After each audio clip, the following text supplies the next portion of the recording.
Welcome friends to our YouTube channel power electric work में। तो दोस्तों आज इस वीडियो में हम जानेंगे single phase and three phase voltage generation के बारे में।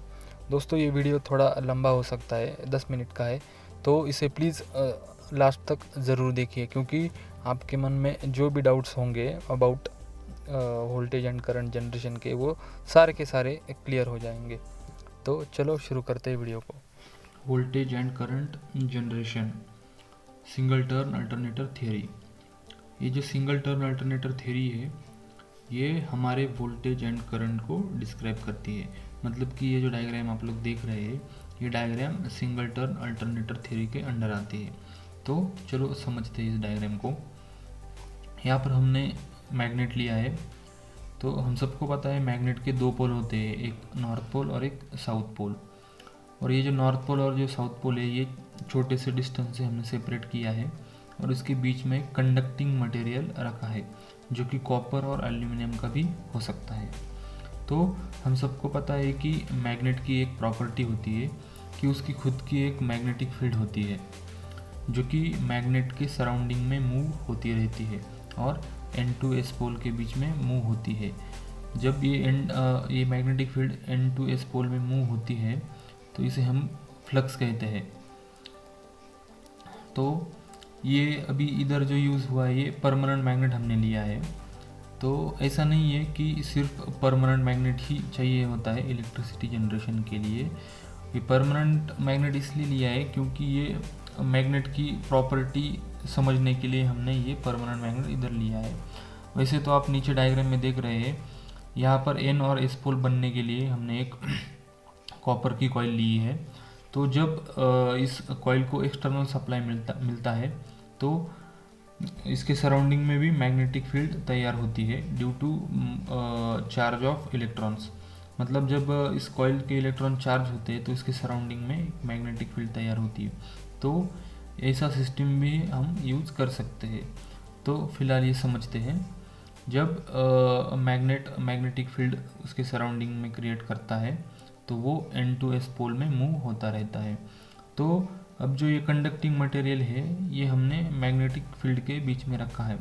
तो यहाँ पर क्या होता है, जब ये कंडक्टिंग मटेरियल इस मैग्नेटिक फील्ड को कट करता है, मतलब ये फ्लक्स जो मूव हो रहे हैं इसको कट करता है, तो इसमें EMF प्रोड्यूस होता है। EMF यानी कि इलेक्ट्रोमोटिव फोर्स। वो EMF कैसे प्रोड्यूस होता है, ये समझने के लिए हम समझेंगे Faraday's law of electromagnetic induction. तो Faraday's law of electromagnetic induction क्या होता है कि whenever a current carrying conductor placed in a magnetic field the EMF induce in conductor.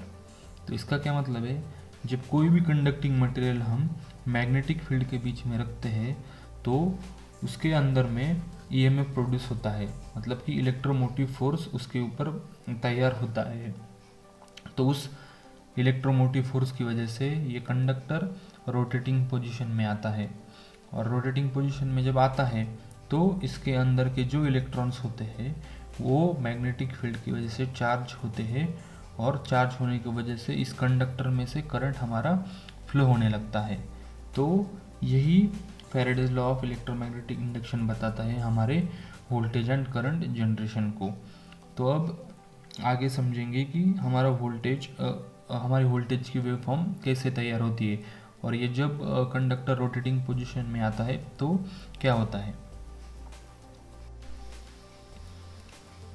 अब ये कंडक्टर हमने मैग्नेटिक फील्ड के बीच में रखा है। जब मैग्नेटिक फील्ड N2S पोल में मूव होगी तो ये कंडक्टर के ऊपर में फोर्स क्रिएट होगा, जिसे हम इलेक्ट्रोमोटिव फोर्स कहते हैं।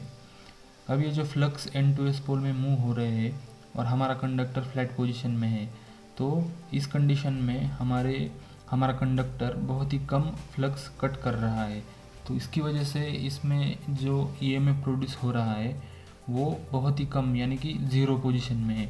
यहाँ X और Y कोऑर्डिनेट्स पर देख सकते हैं, यानी कि ये जो फ्लैट पोजीशन में है ये बहुत ही कम फ्लक्स कट कर रहा है, तो इसमें बहुत ही कम EMF प्रोड्यूस हो रहा है। तो ये अभी इधर ज़ीरो पोजीशन पर है। जैसे ही ये रोटेशन में आता है, जैसे कि ये अभी फ्लैट पोजीशन में है, तो ये अब नीचे क्लॉकवाइज डायरेक्शन में रोटेट होने लगेगा। जब ये इस पोजीशन से इस पोजीशन में आता है नीचे, तो वो यहाँ से कोऑर्डिनेट यहाँ तक 90 डिग्री तक मूव हुआ, यानी कि ये अभी फ्लैट पोजीशन में था तो ये इस पोजीशन तक आया ड्यू टू मैग्नेटिक फील्ड। जो मैग्नेटिक फील्ड का जो प्रेशर है, जिसे हम ईएमएफ कहते हैं, इलेक्ट्रोमोटिव फोर्स, उसकी वजह से ये कंडक्टर रोटेटिंग होता है। तो ये यहाँ से यहाँ तक आ गया। अब ये जो कंडक्टर है अब ये वर्टिकल पोजीशन में है, तो वर्टिकल पोजीशन में है तो N2S पोल जो फ्लक्स फ्लो हो रहे हैं तो वो सबसे ज़्यादा इस डायरेक्शन में उसको कट कर रहे हैं कंडक्टर को। तो उसकी वजह से क्या होगा, यहाँ पर एकदम से पिक ईएमएफ हमारा प्रोड्यूस हो रहा है। पिक ईएमएफ यानी कि एकदम पिक पोजीशन पे, यहाँ डायग्राम में आप देख सकते हैं बहुत ही पिक पोजीशन पर है ये। अब ये आगे फिर से इस डायरेक्शन में मूव होगा कंडक्टर, इस डायरेक्शन से मूव होकर इस डायरेक्शन में आएगा वो। जब इस डायरेक्शन से इस डायरेक्शन में आएगा कंडक्टर तो हमारी वेव फॉर्म यहाँ से यहाँ तक आएगी। तो यहाँ तक हमारा 180 डिग्री हुआ। अब ये कंडक्टर यहाँ से यहाँ तक मूव हो गया तो ये सेम हमारे पहले कंडीशन की तरह फ्लैट हुआ। तो ये अभी फ्लैट पोजीशन में है, तो ये सबसे कम ईएमएफ और फ्लक्स कट कर रहा है, तो ये अभी ज़ीरो पोजीशन पे आ गया। अब ये कंडक्टर यहाँ से फिर से क्लॉकवाइज डायरेक्शन में आगे मूव होगा तो ये इस पोजीशन में आएगा। तो फिर से हमारी वेव फॉर्म नीचे यहाँ तक आ गई, यहाँ तक हो गया 270 डिग्री। फिर अब ये कंडक्टर इस डायरेक्शन में है तो फिर से ये मूव होकर हमारे पहले कंडीशन में आएगा। जब पहली कंडीशन में आएगा तो फिर से ये यहाँ से यहाँ तक आ गया और यहाँ तक हमारा 360 डिग्री रोटेशन, पूरा एक कंडक्टर का 360 डिग्री रोटेशन हुआ। तो ये जब रोटेशन पूरा हुआ तो इसी को हम एक साइकिल कहते हैं और इसे ही हम कहते हैं अल्टरनेटिंग वोल्टेज। तो हमारी ये एक साइकिल है, यही एक अल्टरनेटिंग वोल्टेज हम इसे कहते हैं और इसे हम एसी वोल्टेज कहते हैं। तो जैसे ही कंडक्टर रोटेट होता रहेगा हमारी ये वेव फॉर्म ऐसे ही आगे बढ़ती रहेगी और कंडक्टर हमारा रोटेट होता ही रहेगा। तो यही हमारा एसी वोल्टेज हुआ। और जो करंट है वो करंट इस डायग्राम में देखिए, ये जो कंडक्टर है ये कंडक्टर मैग्नेटिक फील्ड को कट कर रहा है। तो कट करने की वजह से हमने Faraday's law of electromagnetic induction पढ़ा, तो उसकी वजह से इसमें क्या होगा, ईएमएफ इंड्यूस होगा इस कंडक्टिंग मटेरियल में। अब ये कंडक्टिंग मटेरियल जो है इसमें खुद के इलेक्ट्रॉन्स प्रेजेंट होते हैं और जब ये मैग्नेटिक फील्ड के बीच में आते हैं तो ये चार्ज होते हैं। चार्ज होने की वजह से इसके ऊपर फोर्स क्रिएट होता है और इसमें से हमारा करंट फ्लो होने लगता है, जिसे हम इलेक्ट्रॉन्स कहते हैं। मतलब इलेक्ट्रॉन्स का फ्लो होना मतलब कि करंट का फ्लो होना, तो इसमें से हमारा करंट फ्लो होता है। तो दोस्तों हमारा वोल्टेज एंड करंट ऐसे ही जनरेट होता है। अब 3 फेज वोल्टेज जनरेशन के बारे में समझेंगे।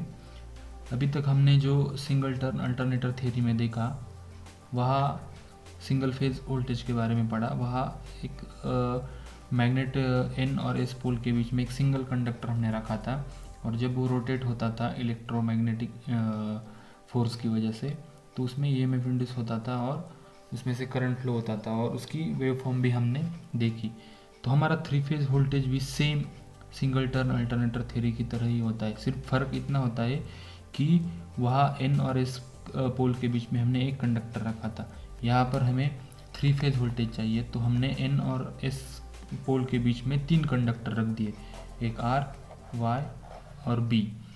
तो अब क्या होगा, Faraday's law of electromagnetic induction के अनुसार जब ये कंडक्टर मैग्नेटिक फील्ड को कट करेंगे तो इस आर वाई बी कंडक्टर में ईएमएफ इंड्यूस होगा, इलेक्ट्रोमोटिव फोर्स इंड्यूस होगा। तो इलेक्ट्रोमोटिव फोर्स की वजह से ये तीनों कंडक्टर रोटेशन पोजीशन में आएंगे और रोटेशन पोजीशन में जब आएंगे तो इसमें इन आर वाई बी कंडक्टर में जो इलेक्ट्रॉन्स प्रेजेंट है वो चार्ज हो जाएंगे और उसमें से करंट फ्लो होने लगेगा।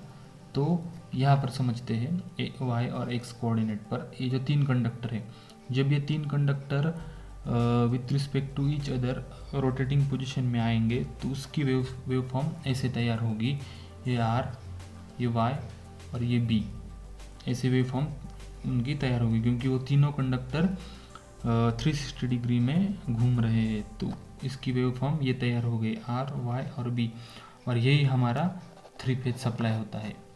यही हमारा दोस्तों 3 फेज सप्लाई होता है। तो और इसका जो करंट है वो आर में से जो इलेक्ट्रॉन्स फ्लो हो रहे हैं तो वो एक करंट हुआ, वाई में से जो इलेक्ट्रॉन कंडक्टर में से जो इलेक्ट्रॉन्स फ्लो हो रहे हैं तो ये वाई का करंट हो गया, और बी में से जो इलेक्ट्रॉन्स फ्लो हो रहे हैं तो उसका ये बी का ये करंट हो गया। उम्मीद करता हूँ कि ये वीडियो आप लोगों को पसंद आया हो, तो इस वीडियो को लाइक, शेयर और चैनल को सब्सक्राइब करना ना भूलें।